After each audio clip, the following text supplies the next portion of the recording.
Добрий день, я вітаю всіх, хто приєднався до нас. З вами Ольга Таманова. Good afternoon. I'm happy to greet everybody who joined us on this day. It's day 237 of heroic Ukrainian resistance, their fight for independence. And now we'll talk about the political situation in Belarus for further steps for Belarusian opposition. I want to introduce our speakers. Today we have with us Valery Kavaleuski, representative for foreign affairs in the United Transitional Cabinet of Belarus, and Tetiana Martynova, representative of civil society in Ukraine, public figure. Hello. Hello, let's talk about this. Thank you for the opportunity to disclose the situation in Ukraine. We understand Ukrainian perfectly. Not everybody speaks it good so far. So today we gathered. Thank you everybody for coming. Thanks all our spectators online who watch us online.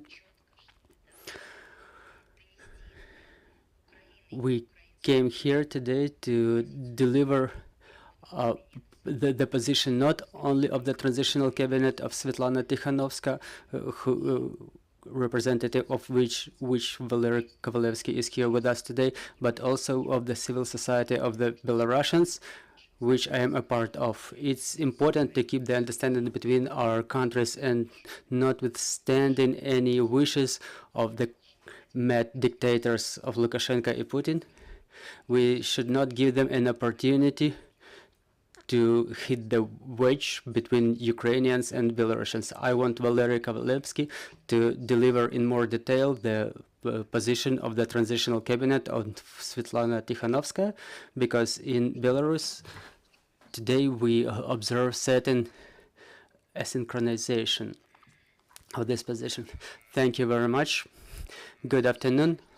Thanks everybody for joining us. Thank you for your attention to our subject. A lot of thanks to Ukrinform agency for organizing this meeting. I will start with the context of the latest developments. Upon declaration of partial mobilization in Russia, we see Lukashenko's regime getting more and more involved in the war. We see the signs of processes going on in Belarus. The inspection of reserve. Recently, yesterday, a briefing of military attaches was taken place in Kremlin to give the information about the Lukashenko's regime provision of security under these current new conditions.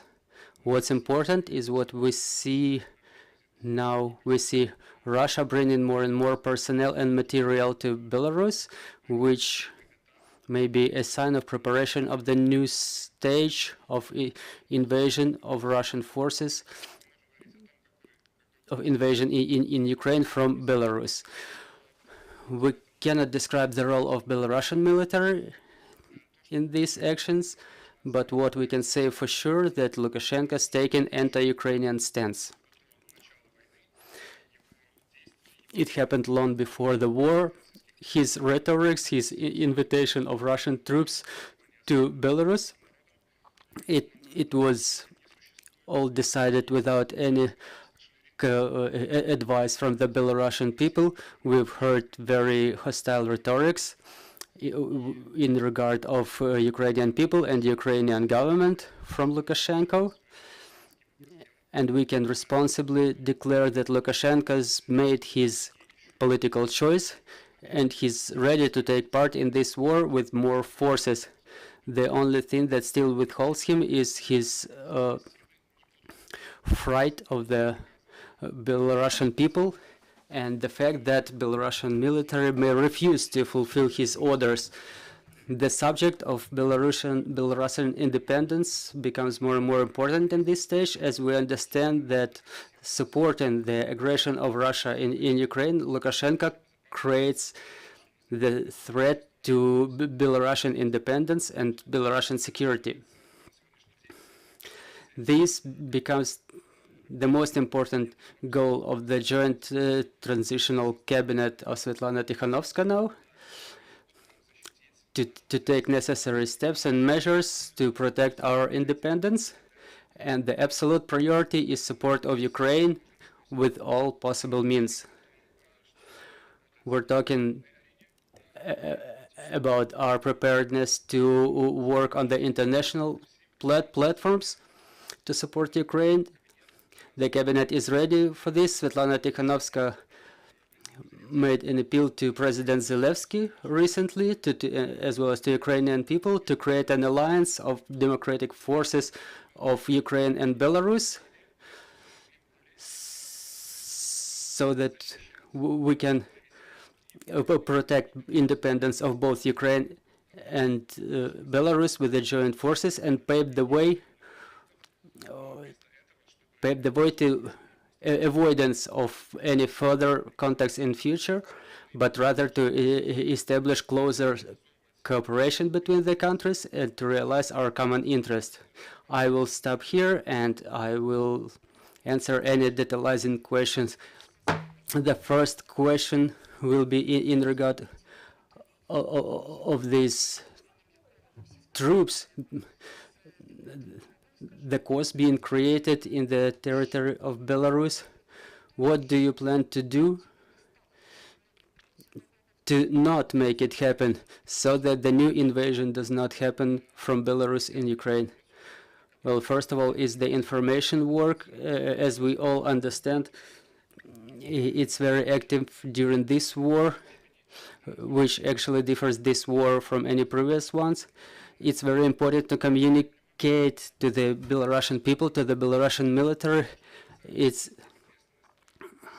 not feasible to fulfill the criminal orders of Lukashenko. We have to remind the Belarusian people that any involvement in this conflict will make Belarus a legit target for hits by Ukraine, because we understand that we can get involved more on a deeper level in this conflict. And talking about the long-term perspective, we pose the security of Belarus under threat, and we remember that on the primal first stages of this war, the Belarusian guerrillas were taking diverse actions on the railroad and to break the logistic chains and to contribute to a better protection of Kyiv by Ukrainians,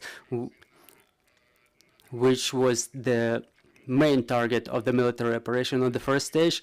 And I want to remind you that the principal strike was taking place from the from behind Belarusian border, and without Lukashenko's contribution, the war could have very different shape. And it's important to mention that there are hundreds of Belarusian volunteers taking part in the war against Russian aggression on the Ukrainian side. And we take all the necessary steps, all possible steps to support them. Those are the people who have their main priority as protecting Ukrainian and Belarusian independence. And we have clear account of Russia being an aggressor in this war, and we will support the Kavaleuski regiment with all forces. And we support Ukraine in all the international platforms, in Council of Europe, and we lobby Ukrainian interests in European Union and other organizations as well on a bilateral level, and we are ready to develop our political and military cooperation. In this regard, I would want to emphasize that the conditions for service of the Belarusian volunteers in Ukrainian armed forces could be better. It may cover the obtaining of Ukrainian citizenship by the Belarusian volunteers. It came to our knowledge recently that the that the families of Belarusian volunteers who may perish in this war, they will not receive any compensation in case they are located in Belarus. In our opinion, it requires additional attention, and it may negatively reflect on the potential of this movement in Ukraine. Mr. Valery, you mentioned that you support the cooperation between Belarusian opposition and Ukrainian government, and we follow closely all the declarations and announcements made by your opposition leader. And do we have any any principal questions which are critical for you, so to say? But we haven't heard any articulated declarations by the Belarusian opposition in regard of Putin, his regime, and Russia. What's your formal stance on that? Thank you. It's a very important question, and thank you for the opportunity to clarify. From the very beginning of the war, the key message of Svetlana Tikhanovskaya was to support Ukraine by all means in this war. The second is that Lukashenko and Putin are the war criminals, and they have to be liable, and they should suffer more sanctions. Both regimes should to undertake more actions to organize the tribunal for Lukashenko and Putin. They deserve sitting on the same bench and sitting in the same cell. And it's very important to provide support, both technical and ideological and informational. In this regard, our stance is coinciding. Talking about Russia, the cabinet has new rules developed to withdraw from a part of the agreements with Russia. Some of them fully undermine the national interests of Belarus. We can mention both political and military cooperation and organization for joint protection, and the agreement of the joint state of Belarus and Russia, and the treaties of the economic integration which provide control of Belarus to the Kremlin, which we cannot afford. An alternative should be closer ties of Belarus with Europe. We belong to the European civilization, we belong to the European family. During Lukashenko's reign, Belarus withdrew from there, and this civilizational choice is not being shared by the Belarusian people. We count on support and joint work with Europe. And another question I cannot help asking, it's also principle for Ukrainians and Ukrainian government. What's the formal stance of the joint cabinet as to the Crimea?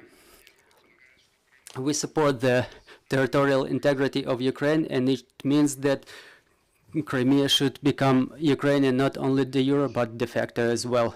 Dear colleagues, your questions.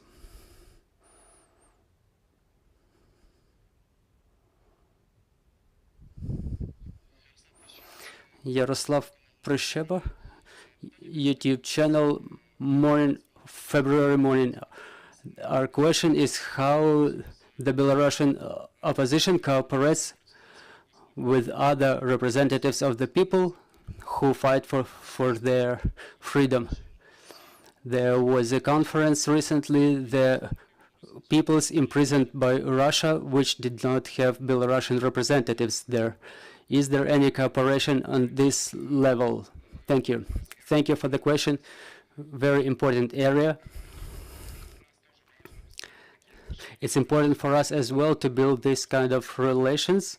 Work with Ukraine is an absolute priority for us. We share the common history and common tragedy.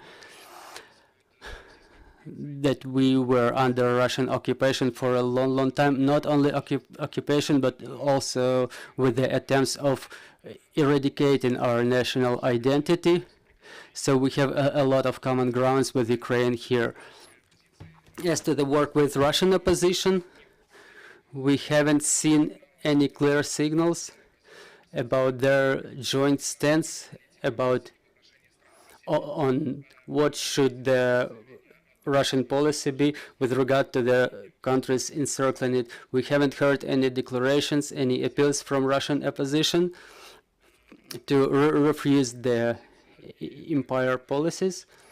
It should treat both integrity and national identity of the neighboring countries based on their national interests, and it's something which the Russian opposition is supposed to do in future, which will be a very important indicator for us to build the further relations between our countries. Any more questions? Mr. Valery, we're quite confident the victory will be ours.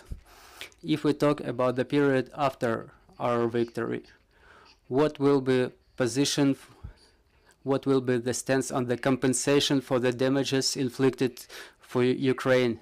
We understand that due to Lukashenko's actions, his decision to take part in this war, Belarus became a co-aggressor in this war. We don't refuse this liability, and we emphasize that it is so, and according to the United Nations resolutions of 1974, Belarus falls under one of such criteria. We don't refuse this responsibility, but we have to take into account that since 2020, Lukashenko is not acting on behalf of Belarusian people.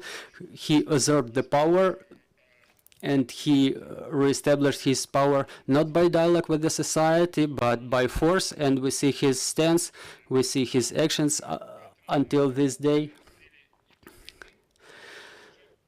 So what we were talking about before the war, that Belarus is under internal occupation. We were taking away our rights of participation in the political process. Lukashenko's actions undermine national security. After entering of Russian troops in Belarus, we can say that Belarus is under double occupation, and it's critical for us for the time being to get rid of Russian presence, completely get rid of Russian presence, to eradicate any possibility of allocation of Russian troops in Belarus, because those are the signs of occupation. So the issue of responsibility, the issue of liability, of contribution of Belarus to the reconstruction of Ukraine after the truth, after Ukrainian victory, the issue is open and we are ready to discuss it. But we will call Ukrainian government to establish a full-scale partnership relations which would bring our peoples and governments closer. And maybe last question, which all the Ukrainians are worried about. Will Lukashenko get Belarusian people involved in this war? Yes, Lukashenko has made his anti-Ukrainian choice. Maybe he would like to take part in this war. We've heard his hostile rhetorics with regard to Ukrainian people and government. What holds him back today is anti-military mood of the Belarusian society and Belarusian military as well, which is indivisible part of the society. But we cannot exclude the possibility that he takes the decisions which completely contradict the Belarusian national security, and we will take all necessary measures, including by work in Belarus, in fulfilling the plans drawn up by the cabinet. There is a mobilization plan called Victory, which may be implemented if the right conditions if the right conditions become real to impede these plans. We have a double mission to solve the internal political crisis in Belarus, to bring Belarus to the democratic way of development, and also we should think about our independence, which is under threat for the time being. So the task is not easy. It's a double crisis we have at hand now. Still, we don't refuse this work, and it's very important for us now that Ukraine cooperates in this part, and we're sure that Ukrainian government understands the fact that as long as Belarus is under control of Lukashenko, who in his turn is under Putin's control, there will be always threat from the north for Ukraine. Ms. Tetiana, you wanted to add something? Thank you. Dear colleagues, I call you colleagues because I'm a warrior on the media front now. I have a huge request to you now. Now, unfortunately, we deal with the war which starts online and it continues offline. Online, there is a war going on between Ukraine and Belarus for the time being, and it's on for months now. It's Lukashenko's war. It's not Belarusian people's war, and it depends mostly on us to which extent Belarusian and Ukrainian people will stay close. Russia deteriorated absolutely smeared the notion of brother nations that we avoid pronouncing, articulating now, but we're still close. And now if I see online as Ukrainians, and they do have a right to that because there are rockets flying and missiles flying from Belarus to Ukraine, I want to call you that Belarusian people today are in the same situation that the inhabitants of Ukrainian Kherson. Still, Ukrainian people have the armed forces of Ukraine, and the people of Belarus, they don't have armed forces of Ukraine. Thank you for your invitation, dear colleagues. Thank you for interest to this subject. Please follow our further announcements. Our next briefing is at 14:30, and we'll talk about the consequences of missile strikes on the capital. Let's continue working for the victory. Glory to Ukraine. Thank you.